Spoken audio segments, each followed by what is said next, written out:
खास बुलेटिन में आपका स्वागत है। मैं हूं रुचि शर्मा।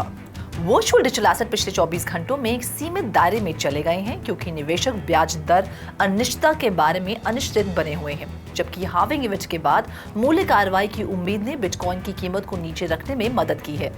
टॉप कॉइन $66,000 के स्तर के करीब मंडरा रहा है। भले ही investment product spot bitcoin ETF को पिछले कुछ सत्रों में कैपिटल आउटफ्लोज को नियंत्रित करना पड़ा हो। हाल ही में मार्केट कैप के हिसाब से सबसे बड़ी क्रिप्टो करेंसी 0.23% की गिरावट के साथ $66,730 पर ट्रेड कर रही है। डिजिटल एसेट मैनेजर कॉइनशेयर्स के डेटा से पता चलता है कि बिटकॉइन ETF में 21 अप्रैल तक के हफ्ते में लगभग $192 मिलियन का आउटफ्लो देखा गया। हालांकि टॉप टोकन को पिछले 3 हार्विंग की तरह ही हार्विंग के बाद गति मिलने की उम्मीद है, जब कीमतें लगभग 50 से 100 दिनों में बढ़ी थी। बिटकॉइन ब्लॉकचेन पर रुन प्रोटोकॉल की लॉन्च से ऑन चेन गतिविधि में वृद्धि हुई है और इसने हार्विंग इवेंट को प्रभावित किया है। ब्रॉडर मार्केट बिटकॉइन के साथ मिलकर आगे बढ़ रही है। इथेरियम मार्केट कैप के हिसाब से दूसरी सबसे बड़ी क्रिप्टो करेंसी आराम से $3,200 के स्तर से ऊपर थी। हाल ही में 0.6% जोड़कर $3,231 पर पहुंच गई। दूसरी ओर SOL, ADA, AVA, XRP, BNB नकारात्मक क्षेत्र में दिखे। बिटकॉइन के प्रति निवेशकों की प्राथमिकता के कारण भी ऑल्ट कॉइन में गिरावट आ रही है। पिछले 24 घंटों में वैश्विक क्रिप्टो मार्केट कैप 0.04% कम होकर $2.45 ट्रिलियन हो गई। इसी तरह कुल क्रिप्टो मार्केट का वॉल्यूम 5% गिरकर $69 बिलियन हो गया। DeFi में टोटल वॉल्यूम वर्तमान में $5 बिलियन है और सभी स्टेबल कॉइन $65 बिलियन है, जो कुल क्रिप्टो मार्केट के 24 आवर की वॉल्यूम का क्रमशः 8% और 94% का प्रतिनिधित्व करते हैं। बिटकॉइन का प्रभुत्व वर्तमान में 53.5% है, जो दिन के मुकाबले 0.2% अधिक है। टॉप 15 टोकन का बैरोमीटर IC15 इंडेक्स 0.45% गिरकर 83,168 पर आ गया। इस बीच स्टेबल कॉइन USDT जारी करने वाली टेथर ने वेनेजुएला की सरकारी तेल कंपनी PDVSA द्वारा तेल और ईंधन निर्यात के प्रबंधन के लिए USDT को अपनाने के जवाब में कड़े उपायों की घोषणा की है। टेथर ने office of foreign asset control द्वारा स्वीकृत संस्थाओं से जुड़े लेन-देन को फ्रीज करने के अपने इरादे की घोषणा की। टेथर के निर्णय की पृष्ठभूमि में रॉयटर्स की एक विस्तृत रिपोर्ट शामिल है, जिसमें खुलासा किया गया है कि PDVSA नए अमेरिकी प्रतिबंधों से बचने के लिए क्रिप्टो करेंसी का लाभ उठा रही है। ऑप्टिमिज्म का मूल टोकन OP और यील्ड गिल्ड गेम्स का YGG टोकन आगामी अनलॉक के कारण एशिया दोपहर के कारोबार के दौरान लाल रंग में है। एक बार एक्सचेंज में सूचीबद्ध होने के बाद टीम के सदस्यों को रिटेल इन्वेस्टर्स पर डंपिंग से रोकने के लिए अनलॉक को पहले से लॉक किए गए टोकन जारी करने की योजना बनाई गई है। ये अनलॉक लिक्विडिटी बढ़ाते हैं और आमतौर पर इसे मंदी के संकेत के रूप में देखा जाता है। पिछले 24 घंटों में OP 3.5% और YGG 3% नीचे है।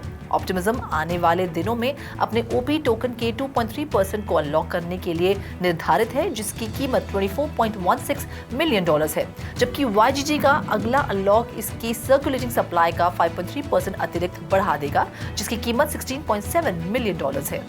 यूनिस्वैप एक डिसेंट्रलाइज्ड एक्सचेंज अपने मल्टी चेन अपनाने में एक महत्वपूर्ण माइलस्टोन को मना रहा है। वर्तमान में 3 मिलियन यूजर्स इसके प्रोटोकॉल का उपयोग कर रहे हैं। उपयोग की जाने वाली चेन्स में इथेरियम, आर्बिट्रम, सेलो, बाइनेंस कॉइन, बेस, पॉलीगॉन और अवलांच शामिल हैं। यूनिस्वैप ने इथेरियम ब्लॉकचेन पर एक ऑटोमेटेड मार्केट मेकर के रूप में शुरुआत की और अपनी पहुंच को दुगना करते हुए अन्य नेटवर्क तक विस्तार किया है। एक्सचेंज के मल्टी चेन समर्थन और सुविधाओं ने निवेशकों के बीच रुचि बढ़ा दी है, जैसा कि इसके नेटिव टोकन की प्राइस एक्शन से पता चलता है।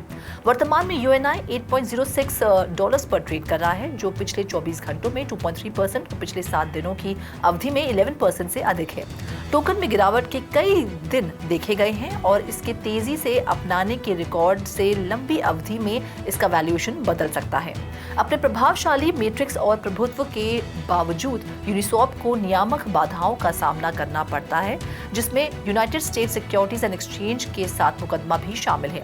यूनिस्वैप के फाउंडर हेडन एडम्स ने रिपल लैब्स, बाइनेंस और कॉइनबेस एक्सचेंजेस के खिलाफ कानूनी लड़ाई के समान SEC से लड़ने का वादा किया है। सोलाना के मीम कॉइन प्रोजेक्ट स्लोथाना ने एक महीने की प्री सेल में $15 मिलियन जुटाए हैं, जिसमें प्रशंसकों के शामिल होने के लिए केवल 6 दिन बचे हैं। ICO अभी भी जारी है, जिसमें बिटकॉइन की हार्विंग और इंटरनेशनल स्टोनर डे परियोजना की सफलता में योगदान दे रहा है।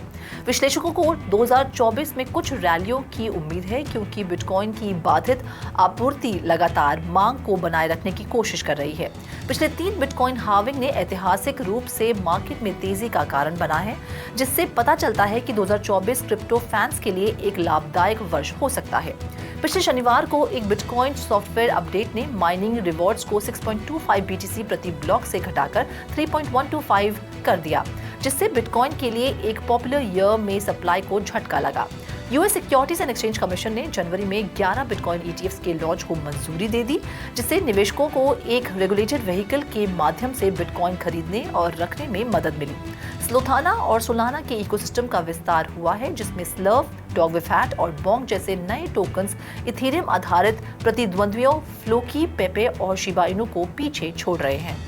आकाश नेटवर्क, एक डिसेंट्रलाइज्ड क्लाउड कंप्यूटिंग प्लेटफॉर्म ने दक्षिण कोरिया एक्सचेंज अपबिट पर अपने टोकन AKT को लगभग $7 तक बढ़ाया है। पिछले हफ्ते $4 को लगातार ट्रेड करने के बाद पिछले 24 घंटों में टोकन 50% से अधिक बढ़ गया है। ट्रेडिंग वॉल्यूम के हिसाब से अपबिट दक्षिण कोरिया में सबसे बड़ा क्रिप्टो करेंसी एक्सचेंज है और AKT का वर्तमान में मार्केट कैप $1.45 बिलियन है। आकाश को कॉस्मोस सॉफ्टवेयर डेवलपमेंट किट का उपयोग करके बनाया गया था और कॉस्मोस ब्लॉकचेन पर लागू किया गया था। ये उन सर्वर मालिकों को जोड़ता है जिन्हें क्लाउड कंप्यूटिंग संसाधनों के साथ एप्लीकेशन होस्ट करने के लिए कंप्यूटिंग शक्ति की आवश्यकता होती है। कंपनी ने सोमवार को अपने आकाश समिट की घोषणा की, जो डिसेंट्रलाइज्ड आर्टिफिशियल इंटेलिजेंस स्पेस पर केंद्रित होगा। आकाश नेटवर्क ब्रॉडर डीपेन नैरेटिव में फिट बैठता है, जिसने वेंचर कैपिटलिस्ट से रुचि प्राप्त की है। बिटकॉइन हार्विंग के बाद 22 अप्रैल को संयुक्त राज्य अमेरिका में क्रिप्टो संबंधित शेयर्स में उल्लेखनीय वृद्धि हुई।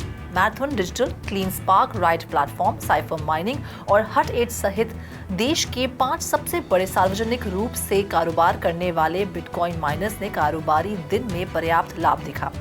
वैल्करी बिटकॉइन माइनर्स ETF, जिसमें माइनिंग स्टॉक और एनवीडिया जैसे चुनिंदा चिप निर्माता शामिल हैं, ने भी 11% की महत्वपूर्ण वृद्धि दर्ज की। आफ्टर आवर्स में 2.4% की बढ़ोतरी के साथ प्रति शेयर $16.59 तक पहुंच गया। माइनिंग से परे क्रिप्टो संबंधित कंपनियों ने भी लाभ देखा। कॉइनबेस ने 7% की वृद्धि के साथ $225.86 प्रति शेयर का अनुभव किया और माइक्रोस्ट्रेटजी ने 12.7% का दैनिक लाभ दर्ज किया, जो आफ्टर आवर्स में 2.5% बढ़कर $1,357 प्रति शेयर तक पहुंच गया। ऊंचे inflation rate, rising bond yields और फेडरल रिजर्व द्वारा संभावित दर में कटौती की अटकलों के बारे में चिंताओं के कारण बाजार की धारणा कमजोर रही। इसके अतिरिक्त देश की लगभग आधी बड़ी कंपनियां इस सप्ताह अपनी पहली तिमाही की आय रिपोर्ट करने वाली हैं, जो बाजार में अस्थिरता बढ़ाने में योगदान दे सकती हैं। 22 अप्रैल को बिटकॉइन स्पॉट ETF का टोटल नेट इनफ्लो $62.08 मिलियन था, जिसमें ग्रेस्केल GBTC से आउटफ्लो सबसे महत्वपूर्ण था। फिडेलिटी का FBTC $34.83 मिलियन मूल्य के निवेश के साथ ETF प्रवाह में टॉप पर है, जिससे बिटकॉइन स्पॉट ETF का historical cumulative net inflow $12.38 billion हो गया है। अन्य ETF इस क्यूमुलेटिव नेट इनफ्लो में जुड़ गए। आर्क इन्वेस्टमेंट के ARKB ने $22.56 मिलियन का नेट इनफ्लो आकर्षित किया। $19.65 मिलियन के नेट इनफ्लो के साथ ब्लैकरॉक के IBIT में तीसरा सबसे बड़ा इनफ्लो था। इसी के साथ 4 अन्य ETF में उल्लेखनीय इनफ्लोज देखे गए, जिसमें फ्रैंकलिन टेम्पल्टन का EZBC, वैनिक का HODL, इन्वेस्को का BTCO और बिटवाइस का BITB शामिल थे। लिस्टेड प्रोडक्ट्स में बढ़ते नेट ETF इनफ्लो ने बिटकॉइन की कीमत पर काफी प्रभाव डाला। BTC ने दिन को $64,951 पर शुरू हुआ और $66,855 पर क्लोज हुआ। कल की रैली ने बिटकॉइन को $64,511 के महत्वपूर्ण प्रतिरोध स्तर से ऊपर धकेल दिया, जो पिछले शुक्रवार के बिटकॉइन हार्विंग के बाद ऊपर की ओर बढ़ने की पुष्टि करता है।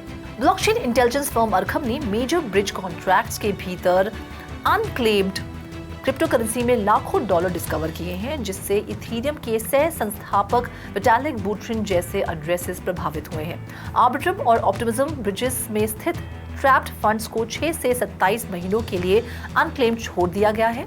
बूट्रिन से 50 ईथर प्राप्त करने वाले वॉलेट में अब ऑप्टिमिज्म ब्रिज में $1.05 मिलियन जमा है, जो 7 महीने से अनक्लेम्ड है। अन्य महत्वपूर्ण मामलों में बुफोर कैपिटल से जुड़ा एक वॉलेट शामिल है, जिसमें $1.8 मिलियन के बिटकॉइन रैप्ड हुए हैं, जो 2 साल से अधिक समय से आर्बिट्रम ब्रिज में ट्रैप्ड हैं। कॉइनबेस, एक प्रमुख क्रिप्टो करेंसी एक्सचेंज, भी प्रभावित हुई है। 6 महीने पहले ऑप्टिमिज्म ब्रिज के माध्यम से $75,000 USDC स्टेबल कॉइन को इथेरियम में स्थानांतरित करने का असफल प्रयास किया गया था। वियतनामीज आईटी कंपनी एफपीटी और ग्लोबल सेमीकंडक्टर चिप निर्माता एनवीडिया वियतनाम में $200 मिलियन की एआई फैक्ट्री के फाइनेंस और निर्माण के लिए साझेदारी कर रहे हैं। इस पहल का उद्देश्य वियतनाम में एआई और क्लाउड कंप्यूटिंग के लिए वन स्टॉप शॉप बनाना है, जो एआई उत्पादों, जीपीयू इंफ्रास्ट्रक्चर, तकनीकी विशेषज्ञों और डोमेन विशेषज्ञता की पेशकश करता है। एफपीटी ने फैक्ट्री में निवेश करने की योजना बनाई है, जो सोवरेन क्लाउड के रूप में काम करेगा, जबकि एनवीडिया अपनी नवीनतम तकनीक की सप्लाई करेगा, जिसमें Nvidia H100 tensor core GPU के साथ एआई एंटरप्राइज सॉफ्टवेयर और फ्रेमवर्क शामिल है। फैक्ट्री एफपीटी कॉर्पोरेट ग्राहकों को क्लाउड जीपीयू सेवाएं प्रदान करेगी, जिसमें एआई अनुप्रयोगों की क्षमताओं और गति में तेजी आएगी। एनवीडिया के कार्यक्रमों को शैक्षिक पाठ्यक्रम में शामिल किया जाएगा, जो कम से कम 30,000 छात्रों तक पहुंचेगा। सिंगापुर स्थित क्रिप्टो एक्सचेंज Crypto.com ने अपने डेटा में मनी लॉन्ड्रिंग अनोमलीज के बारे में चिंताओं के कारण अपने दक्षिण कोरिया लॉन्च को स्थगित कर दिया है। दक्षिण कोरियाई अधिकारियों ने Crypto.com द्वारा प्रस्तुत डेटा में एंटी मनी लॉन्ड्रिंग से संबंधित मुद्दों की खोज की और एक्सचेंज की गतिविधियों की निगरानी के लिए एक आपातकालीन ऑन साइट निरीक्षण शुरू किया। Crypto.com ने पहले ओकेबिट नामक एक स्थानीय क्रिप्टो एक्सचेंज का अधिग्रहण करने के बाद दक्षिण कोरिया में एक local virtual asset business licence प्राप्त किया है। कंपनी ने पुष्टि की कि वह लॉन्च में देरी करेगी और अपने AML मेजर्स को समझाने के लिए नियामकों के साथ काम करेगी। दक्षिण कोरियाई वित्तीय अधिकारियों ने लोकल एक्सचेंजेस पर हैकिंग की घटनाओं वाली डिजिटल संपत्तियों को सूचीबद्ध करने पर रोक लगाने की योजना बनाई है, जब तक कि निकट भविष्य में नए दिशा निर्देश के माध्यम से मूल कारण निर्धारित नहीं किए जाते। इसके अतिरिक्त विदेशी डिजिटल परिसंपत्तियों को सूचीबद्ध होने से पहले दक्षिण कोरियाई बाजार के लिए एक व्हाइट पेपर या तकनीकी मैनुअल प्रकाशित करने की आवश्यकता होगी। आवश्यक जानकारी का खुलासा करने में विफल रहने वाले टोकन जारीकर्ता एक्सचेंजेस से डीलिस्टिंग के अधीन होंगे। इस खास बुलेटिन में फिलहाल इतना ही। आप देखते रहिए 3.TV और ज्यादा जानकारी और स्टोरी से लॉग ऑन करें हमारी वेबसाइट www.3watchtv.io पर या फिर QR कोड को स्कैन करें।